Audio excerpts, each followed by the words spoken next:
Hiatus because you had a baby. Congratulations to you and your beautiful wife, and welcome back. We're happy to have you here. I already have the safety glasses on because why wouldn't you come back and play with fire, right? That's right. You know, 4th of July is just around the corner. Yes, it is. And you know what? The big fireworks display is already starting in some communities. So, cool. So we're going to talk about what those firework manufacturers do to get those brilliant colors in the fireworks. That's the best part, right? If they were all white, I personally like the white ones that kind of sparkle down, but the colorful ones, the kids love those. And this is perfect. Light this up. Okay. Go ahead, turn the lighter on. I've got a little strip of magnesium here, and every element produces a characteristic color, okay? And so magnesium, if we get it in the flame here and get it to heat up, it's going to block your eye maybe, because that's an incredibly really bright light. So those fireworks that you like that generate the really bright sparkles, you're talking magnesium. It's stuck on my tongue there. Okay. All right, we'll put that over here. Cool. So the other way we can look at how different elements create colors is with a container of methyl alcohol.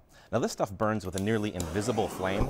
So when I light it up, it's probably really hard to see, but there definitely is burning alcohol in there. I felt the heat even when you just did that. And you hear that whoosh as it lights up. So lithium, you might find it in your cell phone battery. I'm going to give you this little shaker, and just go ahead and sprinkle a little lithium chloride into the flame.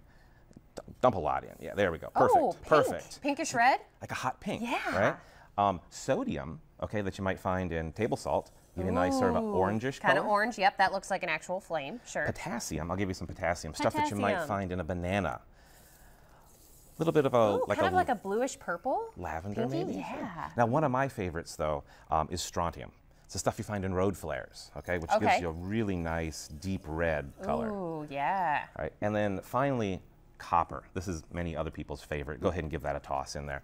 And what we're seeing is we add these different elements inside. As they heat up, they give off a characteristic color. Yeah, that's really neat. Nice greenish blue. Now, clearly, though, when we hear about fireworks, they must be using a lot of this stuff because this is only lasting for a split second. Yes, and it's how they pack it into the shells and how it combusts and the materials they have burning inside there. And of course, one of the things they'll do as well is you don't want to just have individual colors, right? You might want to have a mixture. So here I've added a little bit of everything. Should I add it all, put it all in? And just kind of sprinkle it in. It's kind of slowly. Let's see if we can get like a multicolored.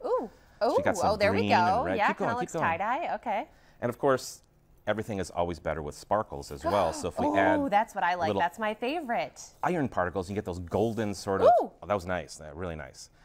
See, I'm practicing my oohs and ahs too, because what are fireworks without the ooh and the ah? Ooh, I love that. So yeah, when you're watching the firework displays as they come up, keep in mind that some really nice simple chemistry in there. The copper is going to give you some green, the strontium give you a little bit of a reddish color, sodium, table salt, nice golden sort of color. Sure, and which one's the potassium again? That gives you is that the reddish one? The potassium is right there. That kind of gives us the lavender. Oh, yes, I love that one. Potassium, you're really doing it for me today. It's good. I have to say strontium. Strontium's nice too, though. Yeah, that's good. Really bright color. And of course, the sparkles as well, with a little bit of iron. Iron. Okay. Iron, golden colored iron. So we like the potassium and the iron. That's my favorite. There we go. Cool. So it's so cool if you can remember some of those elements when you're watching the fireworks and maybe yell them out or something. There you go. So parents take note, or maybe all the kids that are watching out there, they can say, hey, Mom and Dad, do you remember what makes these colors? So make it into a learning experience, right? Awesome. Well, Carl, you never disappoint. This is awesome. 4th of July right around the corner. So, hey, when you're watching those fireworks displays, just remember all the cool things that are out there. Oh, that's really neat. Well, that's this week's Imagine It. From there, we have some St. John's. Oh, we want to tell you about the hours real quickly. Yeah. They are open today. And again, Saturdays, you always run your special for Lucas County children, right? 12 and under with an adult admission, get in free. And we're doing some cool Nano Day stuff today as well. Those are the teeny tiny nanotechnology, really some cool stuff. Working with a scanning electron microscope at the University of Toledo today, remotely. Whoa. Over the internet, so some really cool stuff. Awesome. Go down to the Imagination Station, check it out. Carl, welcome back. Thanks so much. Glad to have you. From there, we want to go send it over to Steve. He has a check of sports and some St. John's rowers who are trying to beat a world record.